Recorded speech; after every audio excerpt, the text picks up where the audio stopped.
Kairetu gaka ka miaka 14 karahonokire kihiko kia hinya thutha wa gukunyirwo ati aciari ako marari na mubango ucio.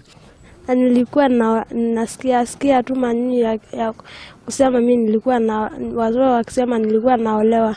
Sasa mimi nikasikia kwanza, mimi nikanyamaza. Thutha ucio karora na karahura ripoti ceceni-ini ya borithi ya Suswa na ningi karamenyithia arimu. Baba tena akaniita akaniambia leo ndio unachukuliwa.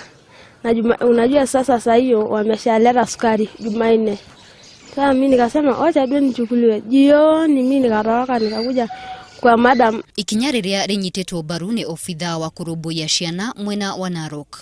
Nioritie arimu makoragwo makiaraniria na ciana cia airetu niguo gucihotithia kuhingura ngoro ciao na kugiririria ihiko cia tene. We want to request school head teachers and all stakeholders pertaining children issues to make sure that they have to talk to the children at school so that they can get the relevant information about what is happening at their homes. Riu kairetu gaka karia kari kirathi gia gatandatu nigekuhota guthie na mbere na mathomo mako thutha wa kuhonokio.